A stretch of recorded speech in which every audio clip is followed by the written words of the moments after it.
Olá, meus irmãos, uma excelente tarde a todos. É uma grande alegria poder estar aqui reunido com todos vocês que estão nos acompanhando, agora usando da tecnologia para esse momento de esclarecimento e de estudo que vamos fazer agora. Então, neste momento, nós podemos elevar o nosso pensamento a Deus, nos tranquilizando, seja lá onde nós estivermos. Estivermos em casa, sentados, vamos então nos tranquilizando agora, elevando o nosso pensamento a Jesus e deixando que o Mestre tome conta da nossa vida. Senhor, Pai, Irmão Jesus, de todas as horas que sempre está conosco, nos inspira, Senhor, para que a Tua palavra se eleve neste momento e que o Teu ensinamento possa ser refletido com maior clareza e objetividade para todos nós que estamos aqui aprendendo sempre as Tuas lições de amor. Fica conosco, Senhor, por hoje e sempre. Que assim seja. Hoje nós vamos estudar o tema do livro Caminho, Verdade e Vida, o item 139, por amor. E no capítulo, ele começa com a seguinte expressão que está lá em João capítulo 12, no versículo 40.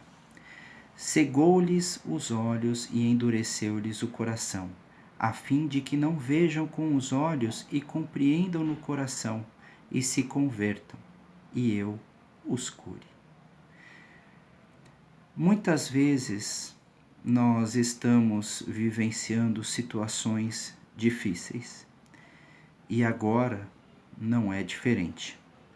Nós estamos passando por uma grande crise de saúde pública em todo o mundo. E quando nós passamos por momentos assim, pelo menos acredito que até hoje não tenha tido nada parecido com o que nós estamos vendo, mas são momentos, não tem nada parecido na nossa geração, porque das gerações anteriores já vivenciaram também muitos dramas. Nós temos a tendência a voltar os nossos olhos para o alto e pedir explicações de Deus do porquê que isso está acontecendo. Por que comigo? Por que logo aqui? Por que logo nesse momento em que nós estamos encarnados? Por quê? Por quê? Por quê? São muitas perguntas que nós temos a tendência de fazer, buscando que o alto venha e nos dê as explicações. Mas muitas vezes nós não prestamos atenção nos sinais que a vida nos refletem e trazem para nós o tempo todo. Por exemplo, os animais, eles têm todas as condições para que eles possam sobreviver, se alimentar, se reproduzir, se agasalhar. Todos os recursos a própria natureza é dada para eles. E neste sentido, o capítulo nos dá muito esclarecimento a respeito desse ponto, que o tempo todo a espiritualidade superior está nos suprindo, com vários tipos de alerta, com vários tipos de cuidado, com várias solicitações de que a gente se previna cuidando da nossa saúde, cuidando do nosso corpo, evitando os excessos de alimentação, evitando os excessos de outros vícios, como o cigarro, a bebida, as drogas, evitando os excessos do campo sexual, que a gente possa voltar o nosso pensamento para o equilíbrio, para a serenidade e principalmente para a confiança em Deus. Acreditar primeiramente de que existe o Ser Supremo, nosso Pai, nosso Criador, e este ser provê as condições no mundo para que nós possamos nos desenvolver. Olha que interessante como eu não paro nos momentos de crise para pensar exatamente isso. Que Deus colocou todas as possibilidades, todas as ferramentas para que eu possa trabalhar. Dentro do meu pequeno entendimento, que não vai muito além de um palmo à frente do nosso nariz, nós não percebemos que a existência nesse planeta é justamente uma sequência de problemas que nós precisamos resolver, porque por meio desses problemas é que nós vamos crescer espiritualmente. Ninguém consegue se diplomar no ensino médio se não passar por todas as séries que precisam ser trilhadas, dando a base do conhecimento para que a gente possa avançar para o ensino médio. E assim sucessivamente no ensino médio, passando para a universidade, na universidade para a pós-graduação. Esse nosso momento no planeta. O planeta é para nós um grande educandário, um grande polo de educação que nos fará crescer e evoluir cada vez mais. Poxa, Eduardo, então significa que todas as vezes que eu precisar crescer, significa que eu preciso sofrer para crescer? Será que eu preciso do sofrimento para isso poder impactar lá no fundo da minha alma, para então eu poder evoluir? Não necessariamente. Eu não preciso sofrer para poder evoluir, mas muitas vezes a minha dificuldade de compreender exatamente o porquê que as coisas estão acontecendo na vida faz com que a gente sofra, porque não entendemos.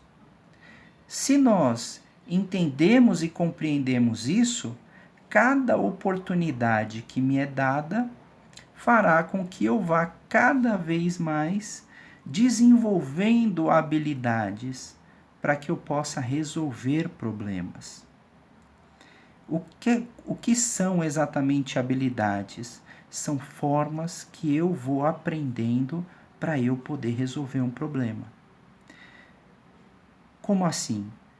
Eu estou com um problema de saúde, um problema de saúde grave. Eu preciso fazer um tratamento. Então eu aprendo que por meio daquele tratamento eu vou desenvolver a cura. Então eu enfrento o tratamento, eu vou buscar ajuda para o meu tratamento.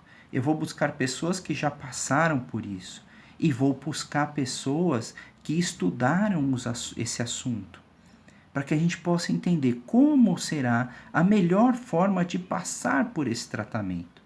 E durante o tratamento, a primeira coisa que os médicos vão tentar descobrir é quais são as causas desse problema, dessa doença que eu estou enfrentando. Faz parte eu compreender quais são as causas. E nós vamos ver que as causas podem ter sido excessos na alimentação de um tipo específico de substância, de produto, excesso no consumo de álcool, excesso no meu estresse, no meu medo, na minha insegurança de encarar a vida. E se eu entender que esse é o causador do problema, é a causa do meu problema, eu começo a atuar para modificar o meu comportamento. E muitas vezes, para modificar esse comportamento, é que vem o sofrimento, porque eu estou acostumado com aquele comportamento. A minha tendência é continuar me comportando daquela maneira. Quando nós estamos diante de uma situação como a atual, um vírus que não tem cura, que não tem tratamento específico ainda, eu preciso mudar o meu comportamento de risco que eu tinha antes. Eu preciso reservar mais o cuidado, a quantidade de pessoas com quem eu tenho contato. Mas olha que maravilha, isso não restringe hoje em dia, isso não restringe a nossa capacidade de aprender. Porque eu posso estar em contato com as pessoas, como por essa tecnologia que nós estamos falando agora, Eu posso continuar estudando, assistindo palestras, crescendo, evoluindo, conversando com as pessoas por meio da tecnologia e ao mesmo tempo me protegendo. Mas precisa de uma mudança no comportamento. Precisa de uma mudança na preservação, porque dessa mudança, vai fazer com que a gente desenvolva o respeito para nós mesmos e o respeito para o próximo. Porque pode ser que essa doença hoje não atinja a minha própria vida, mas eu posso levar para atingir a vida de uma outra pessoa, pelos lugares que eu caminhar. Então é necessário a restrição de pessoas com quem a gente se conecta hoje. É extremamente necessário. Mas atuar dentro do que é certo, quando eu compreendo o que é certo, e isso vale para qualquer outra situação, traz uma necessidade de mudar o comportamento. E mudar o comportamento dói. É difícil a gente mudar um vício que a gente já tem, porque eu estou acostumado a fazer aquilo. A pessoa que vai no médico e o médico fala, você precisa parar de fumar para essa pessoa é um sacrifício porque ela está viciada em fumar. Parar de se alimentar com excesso, com massas, com doce, com refrigerante, é um sacrifício porque ela vê prazer naquilo que ela faz. E ela precisa modificar, porque esse prazer é um prazer que está trazendo prejuízo. E olha só, fazendo uma analogia com os comportamentos que nós precisamos mudar. E aí nós vamos tentar buscar mudar esse nosso comportamento. E o que acontece quando a gente começa a mudar? A gente sofre. E o Cristo disse nas bem-aventuranças que bem-aventurados os aflitos, porque serão consolados. O que ele quis dizer? Que nós devemos sofrer? Não. Ele diz que aqueles que sofrem hoje, para poder fazer uma restrição de algo que vai prejudicá-lo lá na frente, esse sim é feliz. Porque lá na frente ele vai entender que todo o sacrifício que ele fez, todo o esforço que ele fez, valeu a pena. Foi recompensador. Porque agora ele retoma a sua saúde, ele retoma o seu equilíbrio mental, ele está mais forte para qualquer outra dificuldade que vier a acontecer na sua vida. O Cristo, o tempo todo, veio trazer para nós essa máxima. É a grande lição de amor aos filhos de Deus, seus irmãos, que somos nós. É a grande missão dele ter reencarnado e passado por tudo que ele passou aqui nesse planeta, para que hoje a gente possa ver e enxergar nele, que é o caminho, a verdade e a vida. E tem um outro trecho nesse capítulo do nosso estudo, que ele fala que o Pai nos convoca à sua obra num determinado momento. E então os ingratos se revelam, porque muitas vezes nós não somos agradecidos às coisas que recebemos, e quando somos chamados a testemunhar aquilo tudo que recebemos, nós não queremos nos comprometer. E então abdicamos de nos demonstrar, de aparecermos diante das pessoas para sermos testemunhos daquilo que tudo que recebemos. Não agradecemos como se Deus tivesse a obrigação de nos fornecer tudo aquilo que Ele nos fornece. Veja, nós temos uma capacidade de ver, muitos de nós. Muitos de nós têm capacidade de andar. Muitos de nós estão com a saúde perfeita. E nós entendemos, quando estamos totalmente bem, que Deus nos dá isso porque Ele é obrigado a dar. Porque se eu não agradeço por essas pequenas coisas que eu recebo, é como se eu entendesse que Ele tem obrigação de me dar aquilo que eu tenho. E Ele não tem. Ele me dá a oportunidade da vida para que eu vivencie situações que me elevam, que me fazem mais forte, que me fazem mais confiante, a ter cada vez mais fé nas coisas que eu quero e na minha vida e no poder de Deus, e no poder que é essa fé, o quanto que ela pode transpor montanhas, o quanto que ela pode superar obstáculos. Mas quando nós somos chamados a testemunhar em gratidão a tudo isso que o Pai nos dá e compartilhar com outros irmãos, nós não queremos fazer isso. E essa ingratidão é a cegueira que ele está transmitindo logo no começo desse capítulo 139 do livro.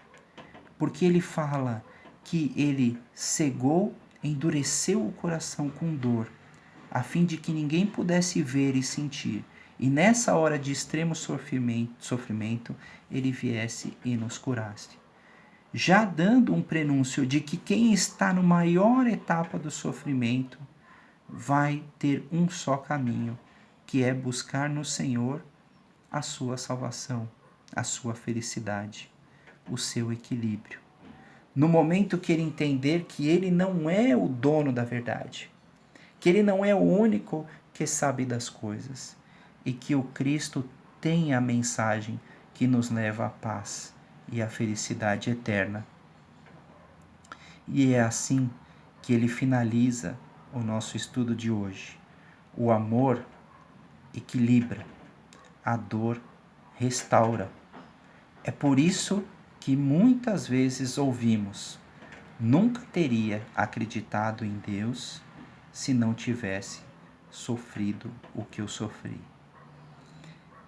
A necessidade de passar pelo sofrimento é uma escolha que nós fazemos antes de crermos inteiramente no Senhor. Deixemos que essa luz do nosso Mestre adentre os nossos corações e a certeza de que Ele está conosco e de tudo que estamos passando nos levará a um patamar muito melhor, e assim teremos forças de superar qualquer dificuldade. E neste instante, nós podemos agora, novamente, serenar o pensamento para fazermos as vibrações. Em comunhão com o pensamento do nosso Mestre Jesus, vamos envolvendo todos aqueles que estão mais necessitados, que estão precisando de cura para o corpo e para a alma, sofrendo inúmeras aflições e transtornos. Amado Mestre, que a Tua luz agora envolva todos esses nossos irmãos. Vibremos por todos os hospitais que estão carregados de pessoas doentes, que eles possam, seus trabalhadores, os enfermeiros, os médicos, os atendentes, os trabalhadores da limpeza, estarem protegidos para não se fazerem doentes neste momento. Para todos os familiares que aguardam notícias, que eles possam ser consolados na esperança de uma boa notificação de que seus parentes ficarão bem.